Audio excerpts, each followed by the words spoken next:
Set clear intentions before you begin anything, whether it's a small task or a large task or something in between, and then just watch, look and see what happens.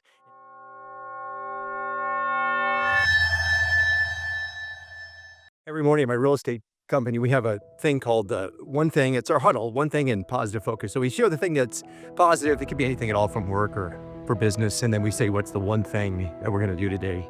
And we got it from the book. That's the essence of it, is The One Thing by Gary Keller, which says, what's the one thing I'm going to do such that by doing it, everything else becomes easier and necessary. So in that, we share that. And in sales, as somebody who's still selling real estate, but owning the company, that's me. I'm still the acting sales manager, but also very much active in still selling. And I love selling. I love helping people and see them into a situation that's bettering their current situation, which is what sales is. It's a gift.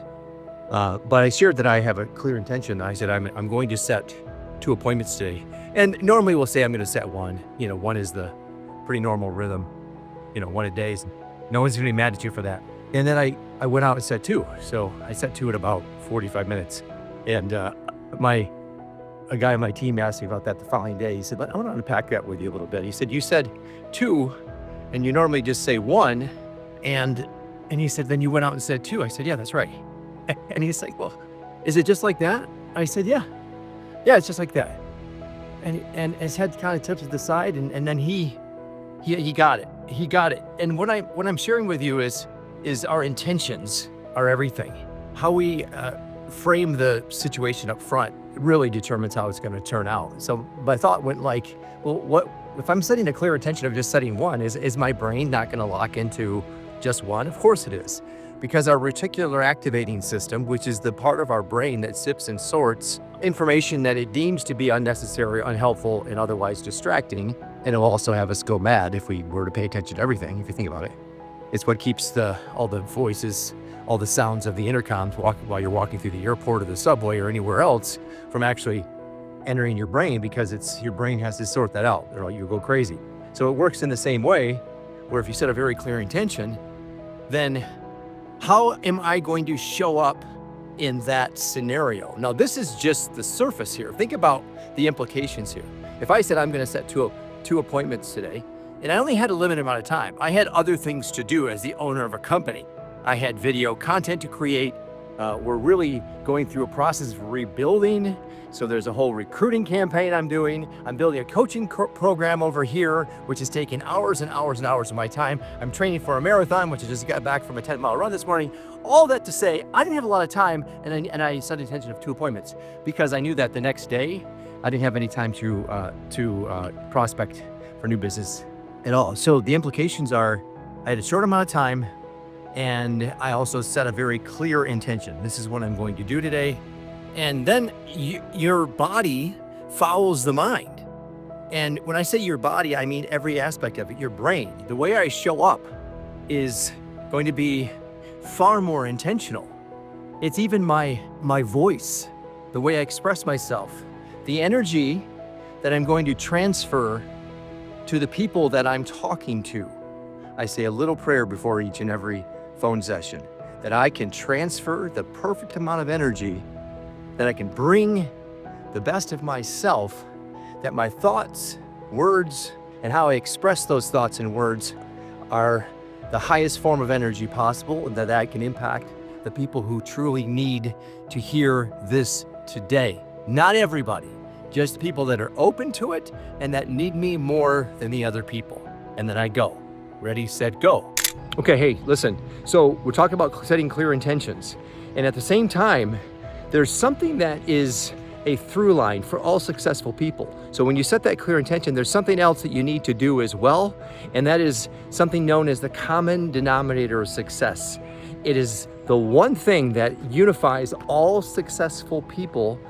And if you don't know about it, setting all the intentions in the world is not going to matter. So if you want to learn about the common denominator of success, click on the link below and grab a free download and follow the exercises in it. Combining intentions, which is basically the starting point of any great achievement, is an intention to get the thing you want, which shifts your attitude. And an attitude is a combination of thoughts, feelings, and actions. all this works together. Then finally add this element of the common denominator of success, which you'll learn about in the download, and you're going to be on fire. There's nothing you cannot accomplish. Get the download now, and I'll see you at the top. And how I express myself, the questions I'm asking, the pauses between the questions, the embedded commands if necessary, when necessary, and how I can stand there in a somewhat, some people would call it awkward state after asking a very pointed question and not say a word for what some would deem to be a very long, awkward amount of time. Completely cool with it. How to stay calm in the face of receiving 4 or 5 objections before finally getting someone to meet with you. All that, in large part, I mean, of course, I'm highly trained. Of course, I've been doing this forever. Of course, that the fact that I exercise every day brings a heightened level of energy. And then finally, the icing on the proverbial cake is the very clear intention of how this is going to turn out. And so take this through into your business.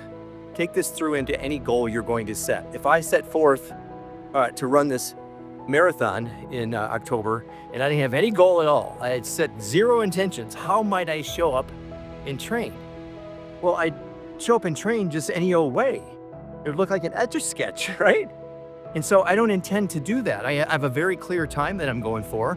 And so I know that I need to show up and train accordingly. I know I need to get up on Saturday mornings for my long run like I just did and run. Well, today it was 10 miles, and next week will be 11 miles. I'm going to follow the schedule so that I can hit the time that I have for my goal. I have a very clear intention about that. And when I'm running, I have a clear intention about how I'm going to have the best stride, and I'm going to control my breathing. I also have a very clear intention I'm going to learn while I'm exercising, so I can get double duty, an hour and 20 minutes this morning or so. All that information. Then finally, ending today with a message to you today. Set clear intentions before you begin anything, whether it's a small task or a large task or something in between, and then just watch, look and see what happens, and make sure that you are very clear about following through with that. You set the intention, and this guy on my team said, well, when he's done that before, the reason why he hasn't done it, like say, for example, setting 2 appointments instead of 1 is that what if he doesn't hit it? What if he doesn't hit it? Well, I would suggest to you that those voices in your head, you got to stop those before they run rampant. And the reason is because those voices in your head, I call those the Yabots, those are going to squash your very clear intentions. As soon as they pop up, squash it. It's like a game of whack-a-mole. Don't focus on what you don't want. Focus on what you do want. Your very clear intentions. I'm going to set 2 appointments, say a quick prayer or meditation, get clear on it, let the energy flow to and through you. Ready, set, go. You don't have time for any of that nonsense over here. So set the intention and lock into it, and then you'll be amazed at what's going to happen. And that also goes for the bigger goals as well. Set the intention and then show up every single day as somebody that already has it. Now, if this is something that is foreign to you, I understand. It was foreign to me as well. But once I learned it and locked into it, everything began to change. And now it applies to everything. It spills over into every aspect of my life, in my business, from running to sales, to building my coaching program that's going to be launched later this year, to relationships, very clear intentions on how I want conversations to go, and on and on and on. Okay, go out there, set clear intentions today, and be amazed as to how that starts to show up. Things start to shift for you. You'll notice that things are actually working out in the way that you design them rather than just by chance. I was born to shine.